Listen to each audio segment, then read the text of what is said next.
오늘 믿음의 여정 시리즈의 제목 같이 한번 읽을까요? 시작. 약속의 땅에서 기근을 만났을 때라는 제목이고 창세기 12장 10절에서 20절입니다. 우리 한 절씩 읽을까요? 제가 우리 제이콥한테 영어 해서 제가 어제 보냈어요. 제이콥 네 영어로 지금 계속 이렇게 하고 있다 그랬더니 목사님 이번 주 죄송합니다. 이번 주에 어디 저기 파송 누구 예배가 있어서 거기 간다고. 그래서 제가 중간에 하다가 말았습니다. 영어로 하다가 한 절씩 좀 읽을까요? 제가 한 절 읽고 11절 여러분 읽고 그렇게 하면 좋을 것 같아요. 그 땅에 기근이 들었으므로 아브라함이 애굽에 거류하려고 그리로 내려갔으니 이는 그 땅에 기근이 심하였음이라. 그가 애굽에 가까이 이르렀을 때에 그의 아내 사라에게 말하되 내가 알기에 그대는 아름다운 여인이라. 애굽 사람이 그대를 볼 때에 이르기를 이는 그의 아내라 하여 나는 죽이고 그대는 살리리니 원하건대 그댄 나의 누이라 하라. 그러면 내가 그대로 말미암아 안전하고 내 목숨이 그대로 말미암아 보존되리라 하니라. 아브라함이 애굽에 이르렀을 때에 애굽 사람들이 그 여인이 심히 아리따움을 보았고 바로의 고관들도 그를 보고 바로 앞에서 칭찬함으로 그 여인을 바로의 궁으로 이끌어 들인지라.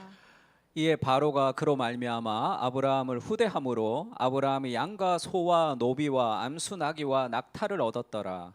여호와께서 아브람의 아내 사레의 일로 바로와 그 집에 큰 재앙을 내리신지라. 바로가 아브라함을 불러서 이르되 네가 어찌하여 나에게 이렇게 행하였느냐 네가 어찌하여 그를 내 아내라고 내게 말하지 아니하였느냐. 내가 어찌 그를 누이라 하여 내가 그를 데려다가 아내를 삼게 하였느냐. 내 아내가 여기 있으니 이제 데려가라 하고. 20절 같이 읽을까요? 시작. 바로가 그 사람들에게 그의 일을 명하매 그들이 그와 함께 그의 아내와 그의 모든 소유를 보내었더라. 아멘. 지그문트 바우만이라는 폴란드 출신의 사회학자가 있습니다. 이분이 1925년도에 태어나셔서 2017년도 얼마 전에 돌아가셨어요. 그래서 1925년에 태어났다고 해서 지금 2025년이 100년이죠.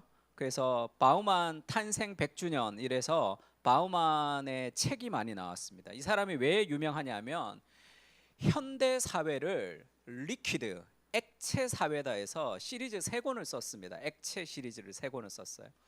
그래서 첫 번째가 이게 리퀴드 모더니티라고 액체 근대, 액체 현대 이렇게 번역된 책이 있습니다.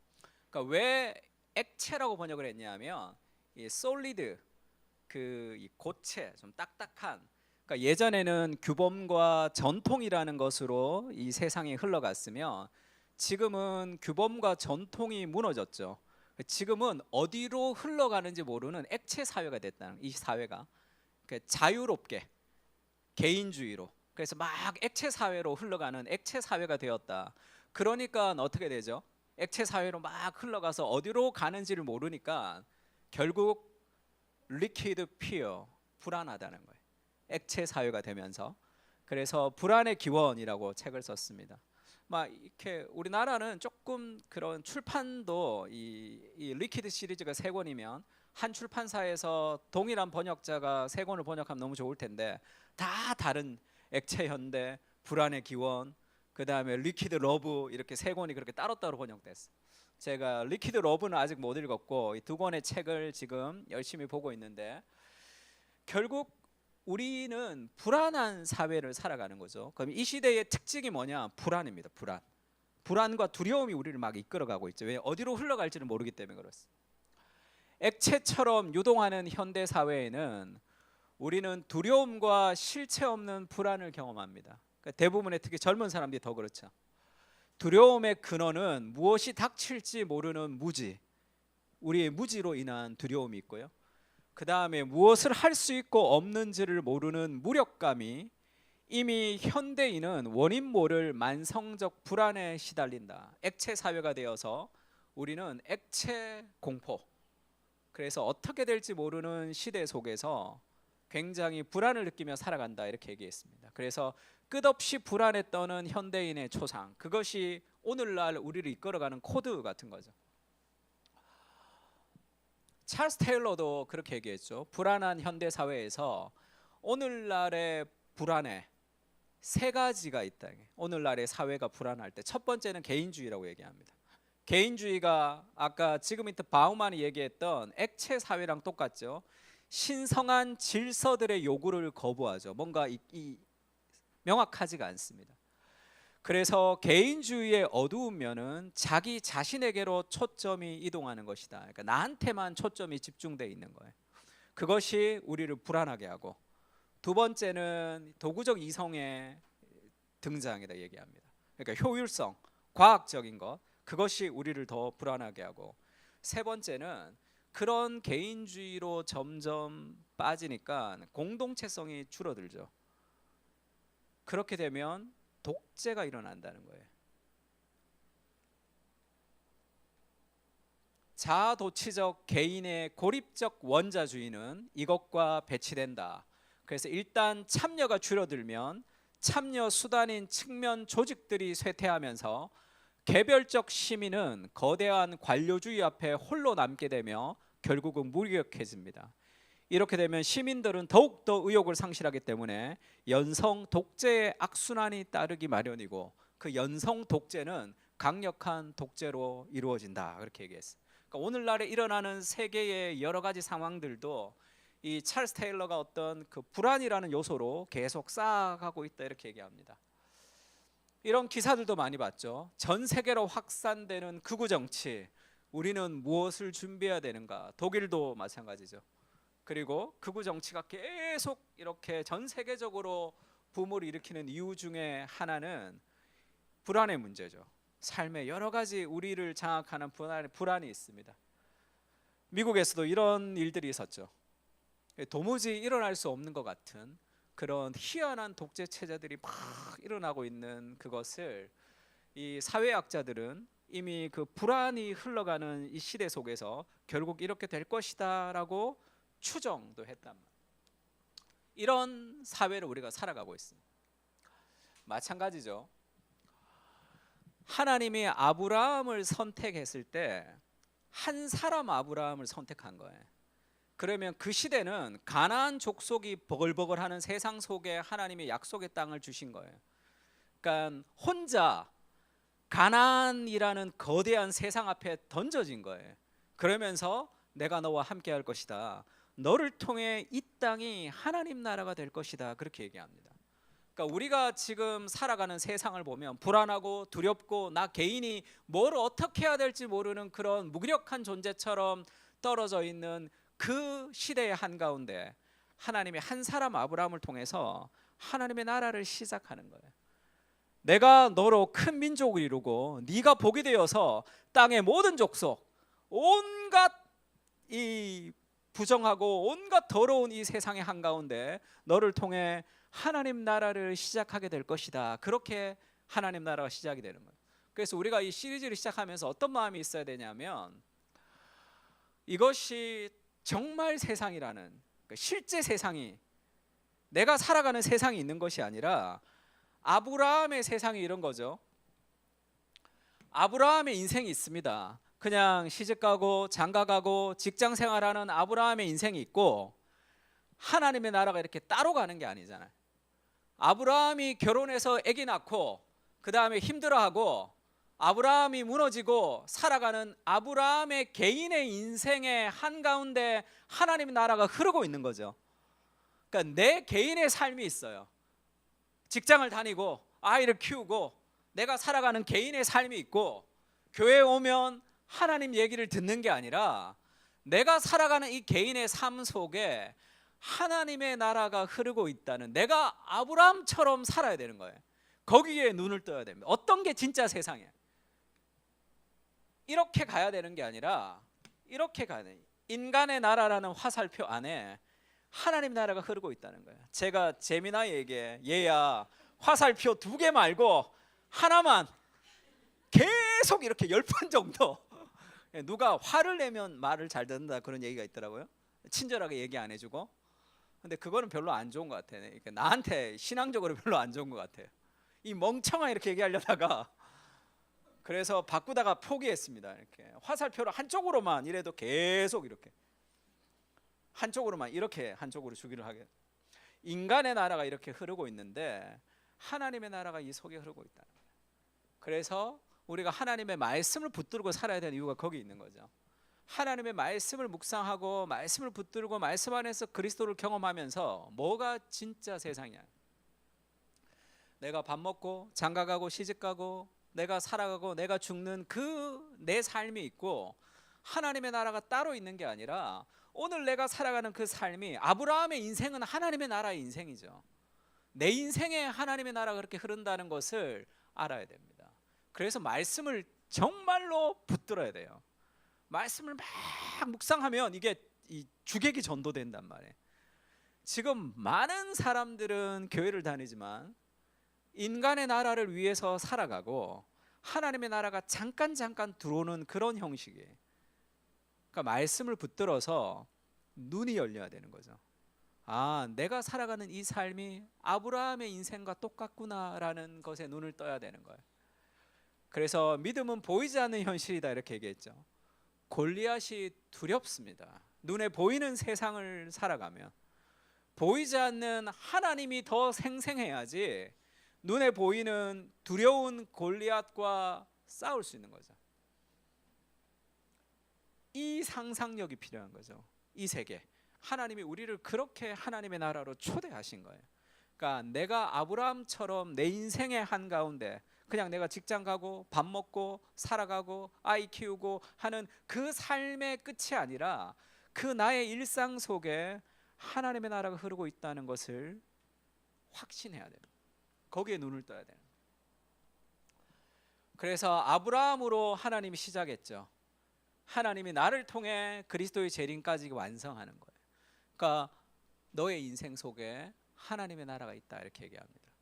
그러니까 가나안 족속이 버글버글한 세상 속에 아브라함 혼자 던져졌단 말이에요. 그렇게 세상 속에 우리가 던져진 거죠. 하나님의 나라의 사명자로 그렇게 우리가 살아가고 있는 겁니다. 우리가 있는 삶 속에서. 근데 그것을 믿지 못하면 어떻게 되죠? 두렵습니다. 두려워요. 그래서 오늘 말씀은 약속의 땅에서 기근을 만났을 때, 약속의 땅에 기근을 만났어요. 근데 그 약속을 포기하는 경우가 많죠. 왜죠? 두려움과 불안 때문입니다. 눈에 보이는 세상이 더 크니까 약속은 포기하게 되는 거예요. 그러면 어떻게 하면 두려움과 불안을 극복하고 약속을 붙들 수 있는가? 그리스도께서 행하신 일을 통해서 우리가 붙들 수 있는데, 그리고 나서 우리가 어떻게 살아야 되는가라는 개요를 가지고 말씀을 좀 전하려고 합니다. 왜 우리가 약속의 땅에서 기근을 만났을 때 약속을 포기하냐면, 오늘 본문 같이 읽을까요? 10절 시작. 그 땅에 기근이 들었으므로 아브람이 애굽에 거류하려고 그리로 내려갔으니 이는 그 땅의 기근이 심하였음이라. 너는 본토 친척 아버지 집을 떠나 내가 지시할 땅으로 가라. 본토 친척 아버지 집을 떠나서 믿음으로 그 땅으로 갔습니다. 근데 그 땅에 기근이 들었단 말이에요. 이건 뭐지? 하나님의 약속의 땅에 순종해서 갔는데 기근이 생겨버렸어요. 그러니까 아브라함이 어떻게 했죠? 아닌가 보다. 애굽으로 내려가 버립니다. 뭐지? 이렇게. 왜 그렇죠? 출애굽을 했습니다. 가나안에 들어가고 싶어요. 근데 하나님이 그들을 인도한 곳은 광야란 말이에요. 온갖 불평들을 막 늘어놓죠. 왜? 내 생각과 다르다. 그러니까 우리가 생각하는 신앙의 어떤 틀이 있습니다. 약속의 땅에는 기근이 없어야 된다고 생각하는 거예요. 하나님이 함께 하시면 힘들지 않아야 된다고 생각하는 경향이 있습니다. 근데 기근이 있단 말이에요. 애굽으로 내려가 버렸죠. 왜? 기근이 심했거든요. 엘리자베스 엘리엇이라고 지난주 얘기했던 그분이 이 짐 엘리엇이 부인이라고 그랬죠. 이 사람이 쓴 소설 중에 No Graven Image라는 소설이 있습니다. 제가 몇 번 말씀을 드렸죠. 제가 정말 이 내용을 늘 마음에 새기는데 힘들 때마다 하나님의 약속이 무너질 때마다 제가 늘 되뇌기는 내용이기도 합니다. No Graven Image라는 것은 인간이 만든 형상이 아닌 이런 뜻이죠. 여자 선교사가 있었습니다. 처녀 선교사가 있었는데 선교를 하러 나가서 이 위클리프 선교사였어요. 성경 번역하는. 그 마을의 부족의 한 사람이 예수님을 영접해서 그 사람을 통해서 성경을 번역하려고 노력을 했어요. 근데 그 사람이 갑자기 이제 경기를 일으키고 쓰러졌는데 이 사람이 이제 의료 기술, 아스피린을 이제 꽂아서 그렇게 할 수 있는 사람이었습니다. 그래서 막 거품을 물고 쓰러지고 있는데 아스피린을 딱 꽂았는데 죽어버렸어요. 그러니까 그 부인이 당신이 우리 남편을 죽였다 이렇게 된 거예요. 그러니까 누가 선교하겠습니까?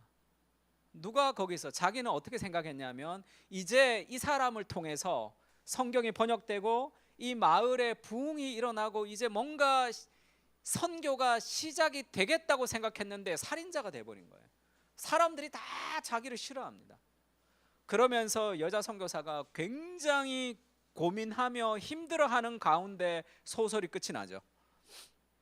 온갖 미국의 사람들이 이 소설을 보고 엘리자베스 엘리엇에게 비판의 메일을 보냈어요. 당신 그따위로 성경을 쓰니까 신앙이 다 흔들린다. 근데 이거는 소설이 아니라 자신의 실화를 바탕으로 한 겁니다. 마지막 구절이 이렇게 구절이었어요. 만약 하나님이 단지 내가 만든 계획의 동조자에 불과했다면 그분은 나를 배신한 셈이야. 하지만 정말 하나님이셨다면 오히려 나를 자유롭게 해주신 거야. 이것이 그 소설의 마지막에 있습니다. 팀 켈러가 이 엘리자베스 엘리엇의 소설을 읽고 이렇게 얘기했어요.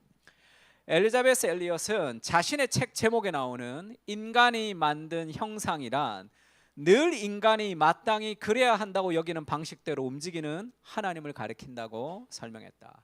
그것은 인간이 만들어낸 하나님, 모조품 하나님이죠. 인간의 지혜, 저마다의 자아를 투사한 신에 지나지 않는다.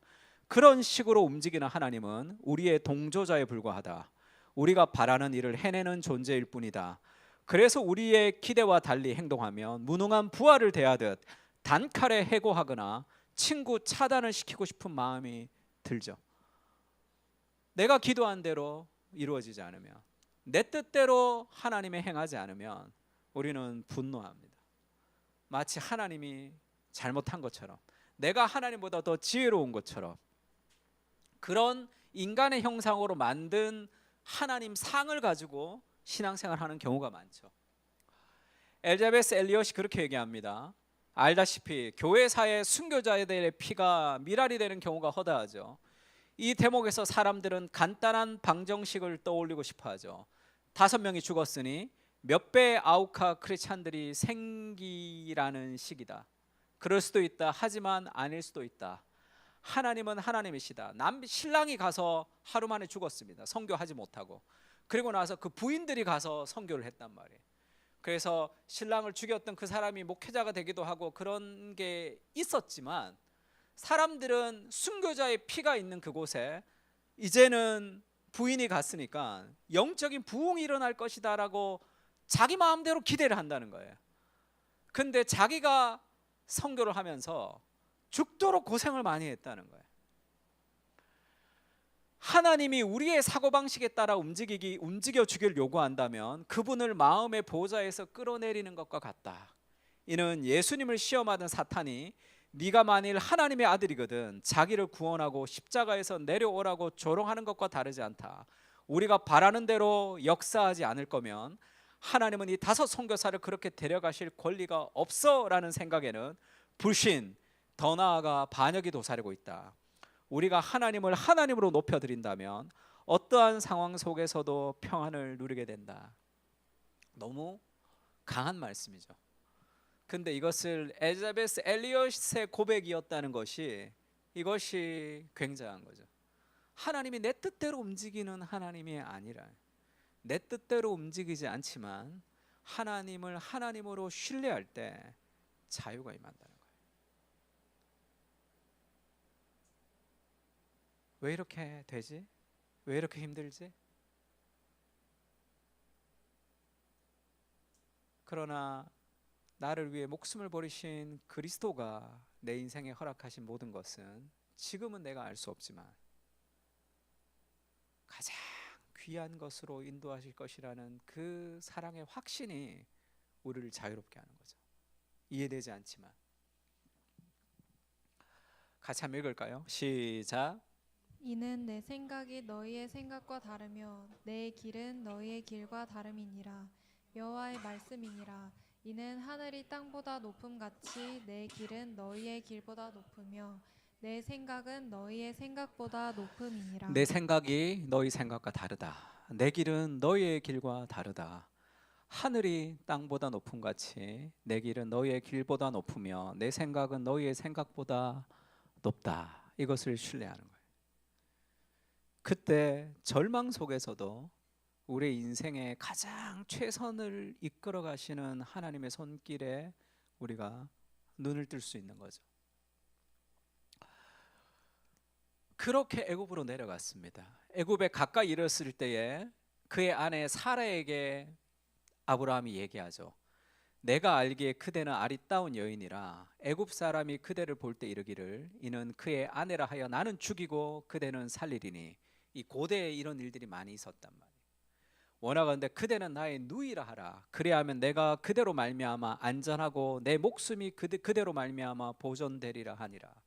기근이 있어서 애굽으로 내려갔습니다. 내려가면서 죽을까 봐 거짓말하죠. 누이라고 얘기해라. 그럼 내가 살겠다 이렇게 얘기합니다. 아브라함이 애굽 사람들이 여인의 아리따움을 보았죠. 바로의 고관들도 보고 바로 앞에서 칭찬했습니다. 그래서 그 여인을 바로의 궁으로 이끌어 들였죠. 이 사례를 통해서 이삭이 태어나야 되는데 사례가 다른 이 애굽의 왕과 왕의 부인이 돼버리면 어떻게 되는 거예요? 이게 하나님의 나라를 완전 망치는 일들을 막 한 거죠. 약속의 땅에서. 바로가 아브라함을 후대해서 양과 소와 노비와 암수 나귀와 낙타를 얻었습니다. 왜?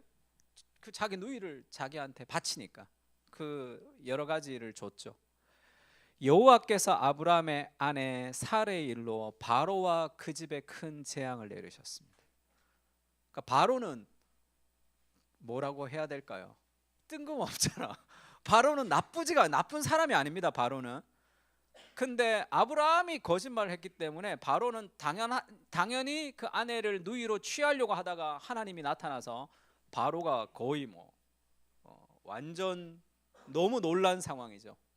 바로가 아브라함을 불러서 말합니다. 네가 어찌하여 나에게 이렇게 행하였느냐? 네가 어찌하여 그를 내 아내라고 내게 말하지 아니하였느냐? 네가 어찌 그를 누이라 하여 내가 그를 데려다가 아내를 삼게 하였느냐? 네 아내가 여기 있으니 데려가라. 하나님에게 엄청나게 놀라고 하나님이 그 집에 재앙을 내려가지고 그래서 그냥 너무 무서워서 그 아내를 데리고 가라. 지금 그런 상황이 벌어졌습니다. 이 상황이 한 번 더 일어납니다. 창세기 20장에 보면 아브라함이 네게브 남쪽이라는 뜻입니다. 남쪽 땅으로 옮겨가다가 가데스와 술 사이의 그랄이라는 곳에 거류했어요. 그의 아내 사레를 자기 누이라 하여서 그랄 왕 아비멜렉이 사람을 보내어 사라를 또 데려갑니다. 똑같은 일이 한 번 더 있어요. 그 밤에 하나님이 또 아비멜렉에게 현몽하시죠. 왜? 지금 사레를 통해서 이삭이 태어나야 되는데 이 다른 왕에게 시집을 가면 큰일 나죠. 그래서 하나님이 또 개입합니다. 실수한 아브라함에게. 그래서 내가 데려간 이 여인으로 말미암아 네가 죽으리니 그런 남편이 있는 여자임이라 이렇게 하나님이 꿈에 나타나셔서 아비멜렉에게 경고했습니다. 아비멜렉이 아침에 일찍 일어나 종들을 불러서 그 말을 들려주니 그들이 막 두려워했죠. 아비멜렉이 아브라함을 불러서 그렇게 얘기합니다. 네가 어찌하여 우리에게 이렇게 하였느냐? 내가 무슨 죄를 내게 범하였길래 네가 나와 내 나라가 큰 죄에 빠질 뻔하게 하였느냐? 네가 합당하지 아니한 일을 내게 행하였도다. 그렇게 얘기하면서 묻습니다. 아비멜렉이 아브라함에게 이르되 네가 무슨 뜻으로 이렇게 했냐? 왜 거짓말했냐? 나 하나님에게 죽을 뻔했다. 우리나라 망할 뻔했다. 너 왜 그렇게 거짓말을 했냐? 이렇게 물으니까 아브라함이 자기 마음에 있는 마음을 솔직하게 얘기하죠. 아브라함이 이르되 이곳에서는 하나님을 두려워함이 없으니 내 아내로 말미암아 사람들이 나를 죽일까 생각했습니다. 또 정말로 나 이복 누이로서 내 아내가 되었다. 이거는 아주 얍삽한 그런 이 속임이죠. 근데 그의 마음에 이 이 속마음을 그대로 노출합니다. 두려웠기 때문이죠. 왜 두려웠죠? 이곳에서는 하나님을 두려워함이 없으니, 이게 무슨 말입니까? 약속의 땅에서는 하나님이 함께 하시. 그 땅을 벗어나면 세상에서는 하나님의 통치가 이루어지지 않는다고 생각했던 거예요. 교회 안에서는 하나님이 함께 하시지만 내가 직장을 나가면 하나님이 함께 하지 않는다고 생각하는 거예요. 세상은 무서운 곳이라. 하나님이 온 세상의 주인이시고 온 세상에 함께 하신다는 생각을 하지 않습니다. 교회에 와서 주일날 예배를 드릴 때는 하나님을 찬양하지만 내가 살아가는 삶, 나의 직장의 삶, 나의 가정의 삶, 내 삶 속에는 하나님의 역사가 이루어지지 않는 세상 속에 우리가 살아가고 있기 때문에 두렵죠.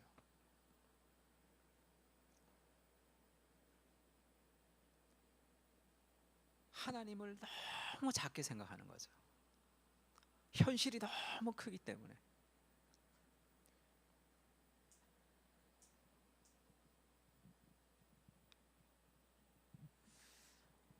뭐를 알지 못한 하나님은 왜 지금 아브라함이 그렇게 실수할 때마다 개입을 하셔서 이걸 또 그렇게 못하게 두 번째 할 때도 또 개입을 하시고 왜 그러시죠?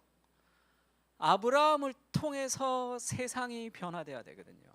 내가 너에게 복을 주어서 너를 통해 큰 민족을 이루고 땅의 모든 족속이 너를 통해 복을 받아야 되는데 내가 세상의 빛으로 빛을 비춰야 되겠다는 그 소명의식이 사라지고 세상이 무섭단 말이에요. 그러면 누가 세상의 빛을 비춥니까? 하나님의 대안이 없는 거예요. 하나님이 너를 통해서 계속 그 두려울 때마다 하나님이 개입하셔서 너를 통해서 내가 일할 것이라는 것을 계속 아브라함에게 믿음을 더해 주시는 거죠. 너희는 세상의 빛이라. 산외에 있는 동대가 숨겨지지 않을 것이다. 세상을 비춰야 될 그 빛이 나라는 것을, 소명을 잃어버리는 거죠. 너의 평생에 너를 대적할 자가 없으리니 모세와 함께 있었던 같이 너와 함께 있을 것이다. 내가 너를 떠나지 아니하며 버리지 아니하리니 강하고 담대하라. 강하고 담대할 수 있는 근원이 어디에 있습니까? 내가 너와 함께 할 것입니다. 이 두려워하는 여호수아에게 내가 너와 함께 할 것이다. 강하고 담대하라 이렇게 얘기하죠. 하나님의 함께 하심으로 강하고 담대하게 세상을 변화시키면서 살아가야 됩니다. 근데 세상이 무서워서 하나님의 약속보다 기근이 무서워서 애굽으로 내려갈 때도 혹시 죽을까 봐 와이프를 거짓말로 해서 그 두려운 세상 속에 종으로 끌려다니게 되는 거죠. 하나님의 나라가 자기에게 달려있다는 것을 잘 모를 때 그런 삶을 살아갈 수밖에 없습니다. 팀 켈러가 이런 얘기했어요. 너의 마음 깊은 곳에 있는 두려움을 따라 추적해보라. 그러면 어떤 것을 발견하게 되는데 네가 사랑하는 것, 하나님보다 더 사랑하는 무엇을 발견하게 될 것이다. 두려움을, 내 마음 속에 있는 불안과 두려움이 있다면 그 두려움을 따라서 추적해 보세요. 그 속에 하나님보다 더 사랑하는 무언가를 발견하게 됩니다. 그것을 잃어버릴 것 같은 그 삶의 두려움이 있는 거죠. 그것을 우상이라고 얘기합니다. 그래서 우리가 드러나는 우상은 이렇게 피상적이지만 이 마음에 심층적인 우상이 있는 거죠.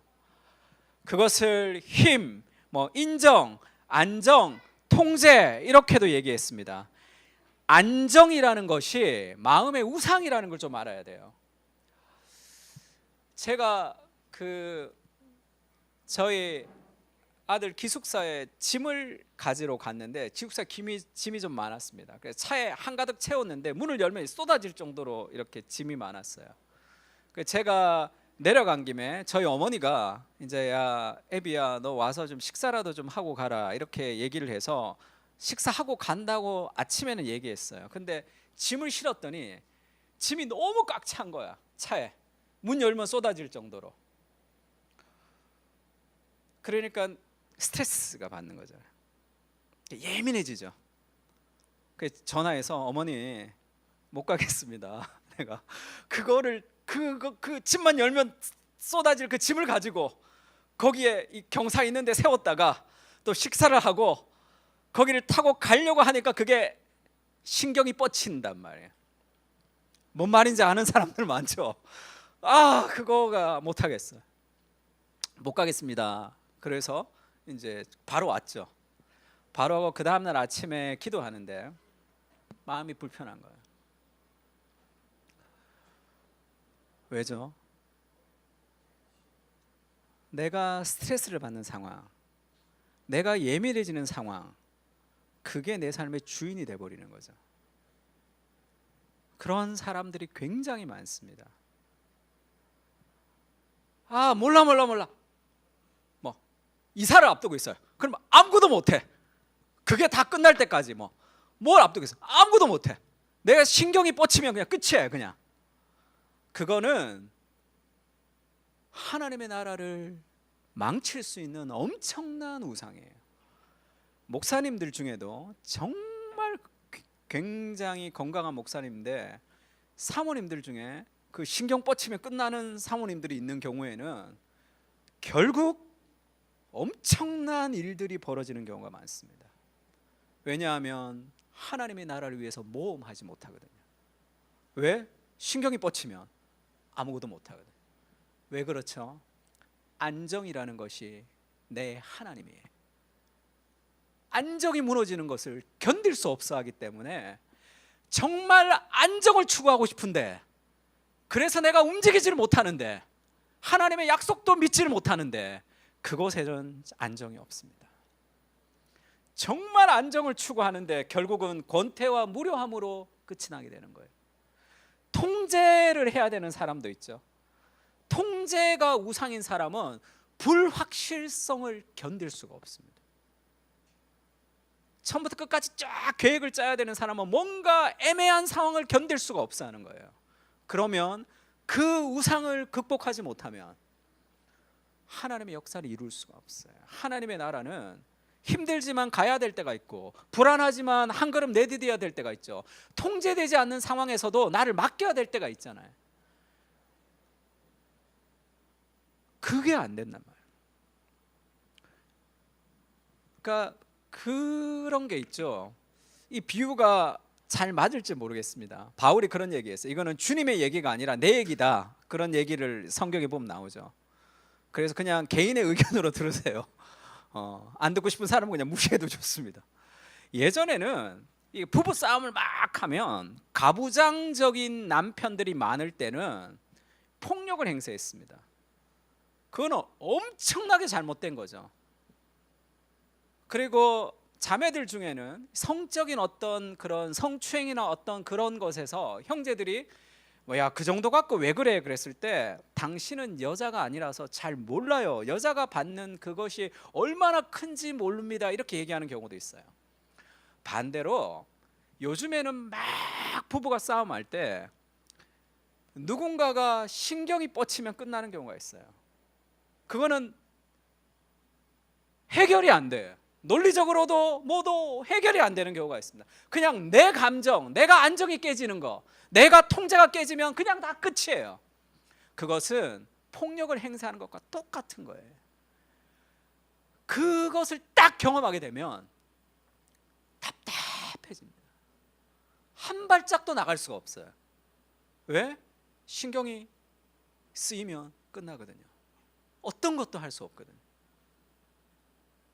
그것이 우상같이 되어 있는 시대죠. 불안과 두려움, 스트레스가 우리의 인생을 이끌어내는 거예요. 스트레스 받지 않는 환경으로 계속 가는 거죠. 그렇게 되면 결국은 염려와 걱정과 권태와 무료함을 해결할 수 없단 말이에요. 그리스도인의 감정 수업이라는 책이 있습니다. 아주 재밌게 읽고 있는 책인데, 감정을 다스릴 수 있어야 돼요. 감정이 주인이 되면 안 됩니다.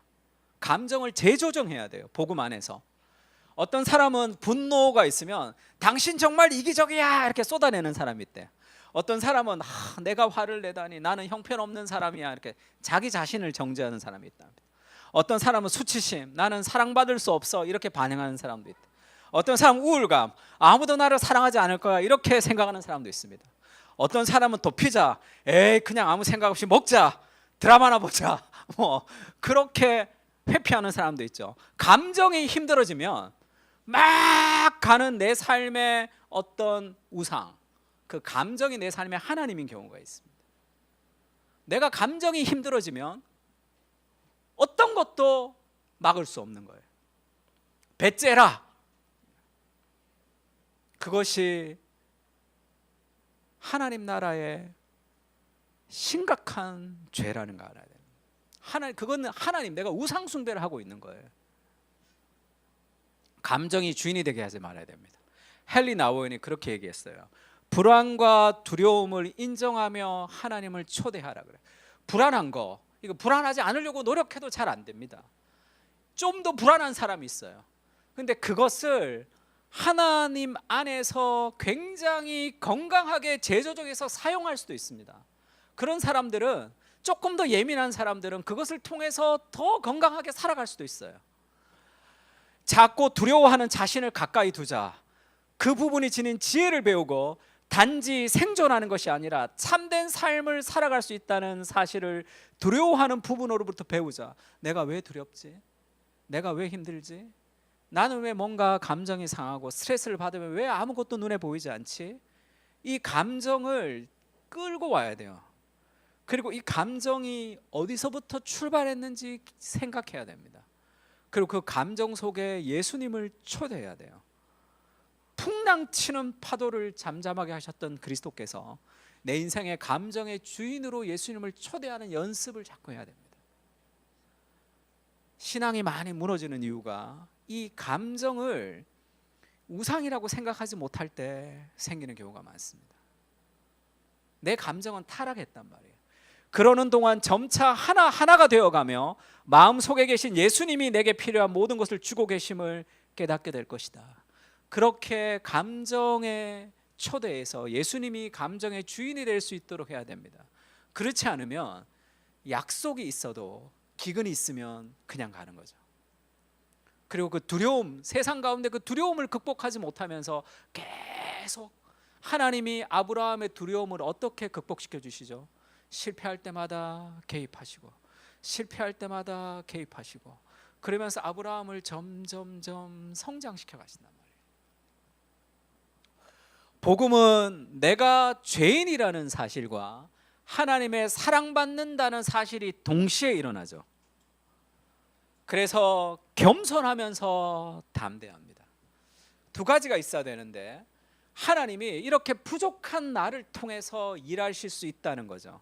이렇게 감정이 흔들리면 아무것도 하지 못하는 그런 나 같은 연약한 인생을 하나님이 달래 가시면서 하나님의 역사를 이룰 수 있다라는 두 가지가 다 있어야 돼요. 나는 연약합니다. 나는 안정을 추구하고 통제를 추구하고 힘과 인정을 추구하기 때문에 그러지 못한 환경에 나는 늘 무너지는 존재라는 것을 인정하면서도 하나님이 이런 나를 통해서도 위대하게 일하실 수 있다는 것을 동시에 생각해야 되는 거예요. 그래서 아브라함에게 하나님이 계속 개입하면서 야, 너밖에 없어. 너를 통해 하나님 나라가 이루어지는 것이야. 근데 나밖에 없다 이런 교만이 아니죠. 어떤 유명한 교회 원로 목사님이 교회에 40억을 요구해서 아들이랑 내가 개척하러 나가겠다 이런 얘기가 지금 많이 일어나. 정말 존경하는 목사님이었기 때문에 많은 그 사람들을 따르는 이 신학생들이 좌절을 많이 겪었습니다. 그 담임 목사님이랑 이렇게 갈등이 있으니까 네가 나갈래 내가 나갈래, 내가 나갈 거면 우리 아들 목사랑 같이 나가는데 40억을 좀 달라 이렇게 얘기해서 논란이 많이 일어나요. 유진 피터슨과 마르바돈이 불필요한 목회자라는 책을 썼습니다. The Unnecessary Pastor. 목회자는 꼭 필요하지 않다, 꼭 필요하지 않는 목회자 이런 책을 썼습니다. 여기서 이 유진 피터슨이 그런 얘기예요. 제가 요즘 늘 아침에 이 기도하면서 한 챕터씩 읽고 기도하는 책인데, 목회자들은 자신들이 교회 공동체를 하나로 묶는 연결핀과도 같은 본질적 존재라고 느끼는 것은 불필요하다. 어떤 목회자들은 목사가 되는 것이 기독교 사역의 정점이라고 생각합니다. 가장 높은 자리를 차지하고 있다고 생각하기도 하죠. 자기 자신을 상당히 중요한 존재로 여깁니다. 하지만 목회자들은 그와 같은 거만한 방식으로는 굳이 필요한 자들이 아니다. 목회자들 가운데 그 자리에 없어서는 안 되는 반드시 필요한 사람은 아무도 없다. 모르드게가 에스더에게 했던 말이 목회자들에게도 그대로 적용된다. 이때에 네가 만일 잠잠하여 말이 없으면 유다인은 다른 데로 말미암아 노임과 구원을 얻으려니와. 네가 하지 않으면 하나님이 다른 누군가를 통해서도 하나님이 일할 것이다. 네가 찬송하지 않으면 하나님이 그 돌들을 통해서도 하나님을 찬양할 것이다. 이렇게 얘기했습니다. 목회자는 정말 중요한 일을 하는 사람들이다. 하지만 목회자가 그 일을 하지 않으면 하나님은 얼마든지 다른 사람, 목회자가 아니더라도 이 일을 하실 사람을 찾아내실 것이다. 두 가지가 필요한 거죠. 하나님, 내가 아니라도 그 일을 하실 수 있는 분입니다. 근데 왜 그렇게 부족한 나를 굳이 하나님이 나를 사랑하셔서 나를 선택하십니까? 그 불러주심에 대한 감사와 감격으로 순종하는 것만이 필요한 거죠. 너가 아니면 하나님 나라를 이룰 수 없다. 내가 아니면 안 되는구나. 그럼 무너지는 거예요. 나같이 이렇게 형편없고 연약한, 그렇게 약속이 있지만 힘들면 애굽으로 바로 내려가는 이런 나 같은 아브라함을 포기하지 않고 하나님이 지속적으로 계속 개입하시면서 아브라함을 믿음의 조상으로 만들어 가신단 말이에요. 그러면 이렇게 형편없는 나를 통해서 일하시는 감격이 하나님의 일을 순종하게 하는 겁니다. 그 두 가지가 동시에 있어야 되는 거죠. 불안한 시대 속에 하나님은 나와 우리를 통해 하나님 나라를 이루시죠. 그 부르심에 대한 감격과 기쁨으로 한 걸음 나아가야 되죠. 불안과 두려움이 내 삶의 주인이 되어서는 안 됩니다. 우리는 늘 불안하죠. 늘 두렵습니다. 감정이 늘 주인이 돼요. 근데 그걸 믿으셔야 돼요. 무너질 때도 있고 넘어질 때도 있습니다. 신경이 뻗치면 안 가고 싶을 때가 더 많단 말이에요. 그러나 하나님이 이런 나의 그 연약함을 통해서 결국은 하나님의 역사를 이루어 가신다는 그 신뢰가 있어야 돼요. 그때 우리의 삶은 그런 감정적 무너짐에도 하나님께 나아갈 수 있습니다. 어떻게 불안과 두려움을 극복하고 약속을 붙들 수 있는가? 재밌는 게 뭐냐 하면, 어찌 그를 누이라 하여 나한테 그렇게 실수를 하려고 했느냐 하면서 그들이 그와 함께 그의 아내와 모든 소유를 보내었더라, 이렇게 얘기해요. 마지막이 어떻게 되냐면, 아까 아브라함에게 양과 소와 노기와 암수와 나귀와 낙타를 다 줬죠. 근데 이 자기 와이프를 나한테 줬기 때문에 그걸 다 줬습니다. 근데 그걸 다 뺏지 않고 그대로 아브라함에게 준단 말이에요. 아브라함은 거짓말하고 죄를 졌는데 나갈 때는 부자가 돼서 나간다는 말이에요. 그게 왜 그렇게 나가느냐는 거죠. 이스라엘 자손이 출애굽할 때 10가지 재앙을 통해서 나갈 때 그렇게 얘기합니다. 애굽 사람에게 은금과 폐물과 의복을 구하매 여호와께서 애굽 사람들에게 이스라엘 백성에게 은혜를 입히게 하사 그들이 구하는 대로 주게 하심으로 그들의 애굽 사람의 물품을 취하였더라. 10가지 재앙을 통해서 출애굽할 때 애굽 사람들이 금, 은, 보화를 다 이스라엘이 가지고 나간단 말이에요. 무슨 말이죠 이게? 영적 전쟁에서 승리를 하고 전쟁의 노량물을 얻어서 나간다는 뜻입니다. 아브라함이 뭘 했는데? 아무것도 안 했는데 아브라함이 승리를 가지고 나간 출애굽이, 애굽에서 보화를 가지고 나가는 출애굽의 그림자를 만들거든요. 이것은 창세기 20장에 두 번째 똑같은 실수를 할 때도 똑같이 반복됩니다. 아비멜렉이 그렇게 나왔죠. 야, 왜 그랬냐? 이 남편 있는 여자다. 너 이대로 취했다가는 죽는다. 하나님이 그렇게 경고했습니다. 그러면서 하나님이 그 아비멜렉에게 그렇게 얘기하죠. 이제 그 사람의 아내를 돌려보내라. 그는 선지자라. 이렇게 얘기하죠. 약속이 있지만 기근이 있으면 그냥 도망가 버리고 세상이 무서워서 자기 와이프를 누이라고 속여가지고 자기 좀 살려고 했던 그 벌벌벌 떠는 그런 형편없는 아브라함에게 하나님이 개입하셔서 너는 그 여자를 건드리면 안 된다.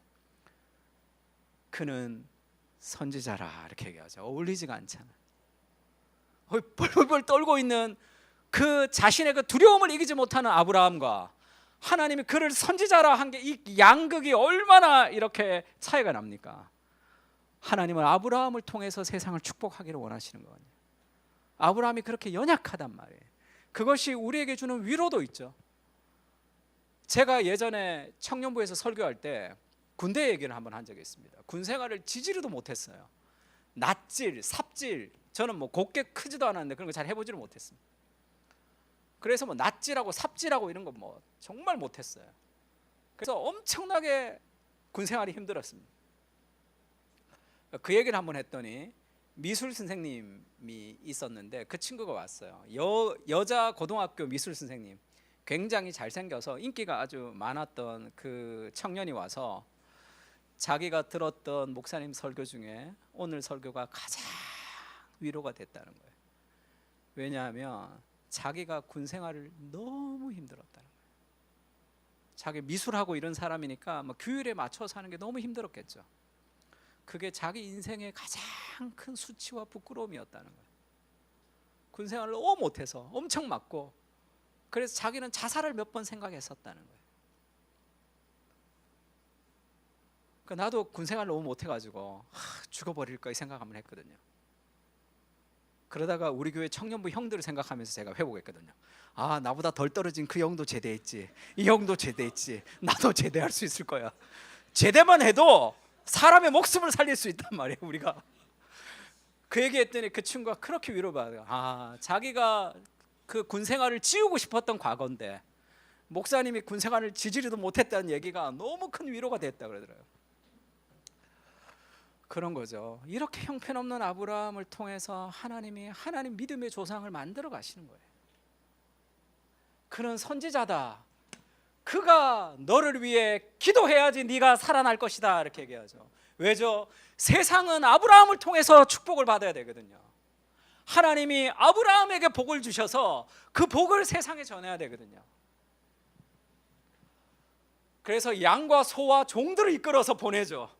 은천계를 오라비에게 주어 너와 함께한 여러 사람들 앞에서 수치를 가리게 하였노라. 아브라함은 아무것도 안 했는데 죄만 지었는데 나올 때는 엄청난 노량물을 가지고 나왔습니다.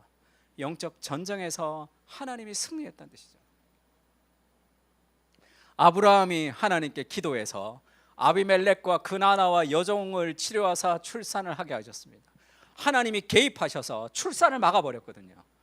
근데 아브라함은 선지자입니다. 아브라함이 기도해서 그 세상이 축복을 받은 거죠. 아브라함이 기분이 어떻겠어요? 죄짓고 막 무서워하고 막 그랬는데 나 선지자야? 이러면서 내가 기도해야 돼? 내가 기도했더니 이게 이루어졌단 말이에요. 그러면서 아브라함의 믿음이 좀 자랐겠죠. 아, 하나님이 나와 함께 하시는 거구나. 내가 2번 똑같이 실수했는데도 하나님이 나와 함께 하시는구나라는 그 실수와 실수를 통해서 요만큼씩 아브라함이 자라는 거죠. 그래서 하나님이 세상을 축복하는 것은 교회를 통해서 하나님이 세상을 축복하신다 이렇게 얘기했죠. 근데 왜 아브라함이 잘못했는데 하나님은 아브라함을 욕하지 않죠? 아브라함은 혼내지도 않습니다. 그 죄에 대한 피해가 있겠지만 그 죄가 아브라함을 무너뜨리지 않아요. 하나님은 그를 정죄하지 않습니다. 신명기에 보면 여호와의 말씀에 순종하지 않으면, 명령과 규례를 지켜 행하지 않으면 저주가 임한다 이런 말씀이 있죠. 율법을 지키지 않으면 저주가 임합니다. 그런데 아브라함은 왜 율법을 지키지 않았는데도 저주가 임하지 않죠? 어떤 것도 영향을 받지 않는 건 아니겠죠. 사라의 마음에 상처가 됐겠죠. 저 인간 믿을 수 있겠나 이런 마음은 있었겠지만 그것은 시간이 지나면서 해결되는 것이고, 하나님이 아브라함을 정죄하거나 버리지 않습니다. 왜 그렇죠? 왜 아브라함에게는 저주가 임하지 않습니까? 또 하나님 앞에서 아무도 율법으로 말미암아 의롭게 되지 못합니다. 우리는 노력을 통해서 의로워지지 못한단 말이에요. 왜냐하면 의인은 믿음으로 살기 때문이죠. 율법은 믿음에서 난 것이 아니니 율법을 행하는 자는 그 가운데서 살리라 하였느니라. 그리스도께서 우리를 위하여 저주를 받은 바 되사 율법의 저주에서 우리를 속량하셨으니 기록된 바 나무에 달린 자마다 저주 아래 있는 자라 하였음이라. 우리가 저질렀던 죄의 결과를 그리스도가 모든 죄의 저주를 다 받으셨단 말이에요. 그걸 가져가신 거죠. 그 다음에 14절에 어떻게 얘기합니까? 같이 읽을까요? 이는 시작. 이는 그리스도 예수 안에서 아브라함의 복이 이방인에게 미치게 하고 또 우리로 하여금 말미암아 성령의 약속을 받게 하려 함이라. 이는 그리스도 예수 안에서 아브라함의 복이 온 이방인에게 미치게 하고 우리로 하여금 믿음으로 말미암아 성령의 약속을 받게 하려 하심이라. 이렇게 얘기하죠. 하나님 아브라함을 정죄하지 않습니다. 왜냐하면 그 모든 정죄가 그리스도에게 갔단 말이에요. 그래서 성경은 그렇게 얘기하죠. 그리스도 예수 안에 있는 자에게는 결코 정죄함이 없죠. 왜죠? 생명의 성령의 법이, 예수 안에 있는 생명의 성령의 법이 죄와 사망의 법에서 우리를 해방했죠. 율법이 육신으로 말미암아 연약하여 할 수 없는 그것, 우리가 노력으로 율법을 지킬 수 없습니다. 근데 그걸 하나님이 율법을 지킬 수 있도록 하셨죠.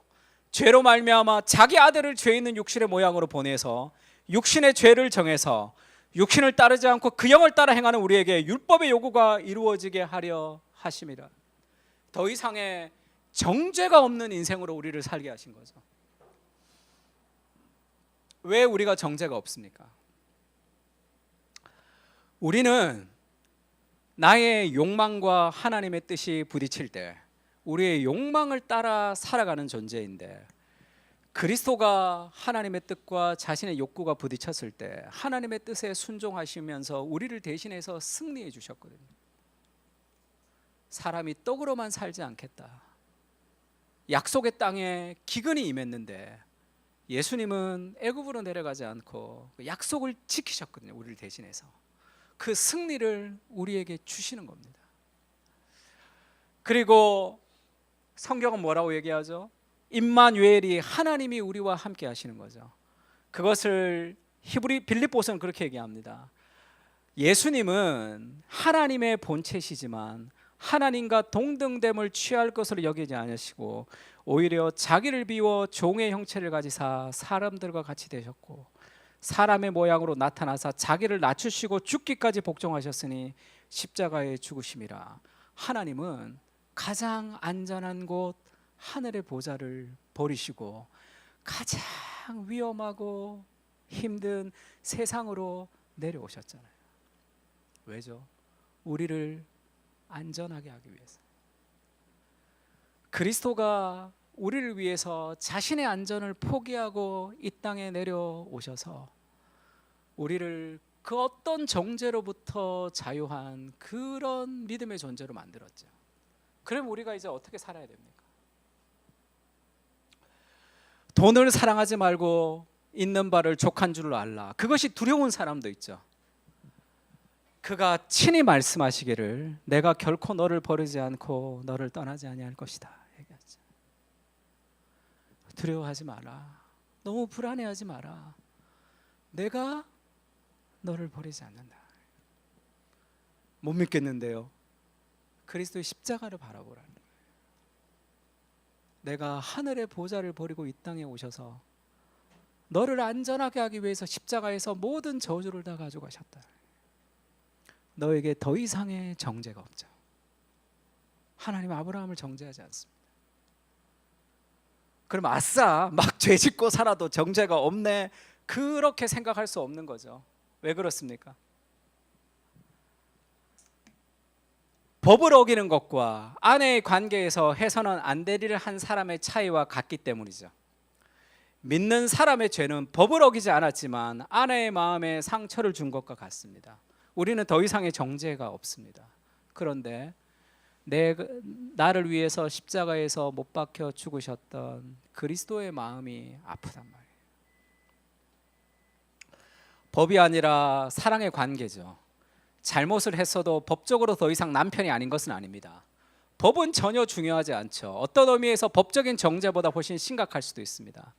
내가 사랑하는 사람에게 상처를 주느니 차라리 나는 법을 어기겠다.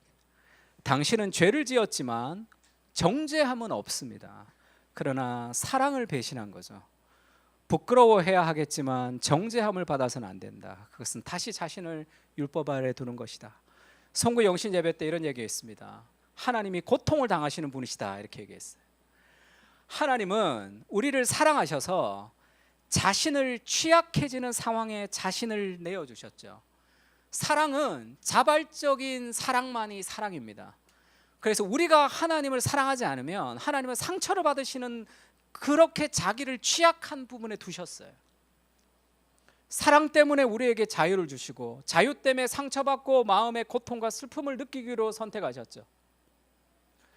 아내가 그의 남편을 속이고 떠나간 같이 너희가 나를 떠나갔구나 그렇게 얘기하죠. 죄를 지을 때마다. 예언자들의 입술에서 선포되는 하나님의 심판은 법정에서 판사가 냉정하게 내리는 비인격적 선고가 아닙니다.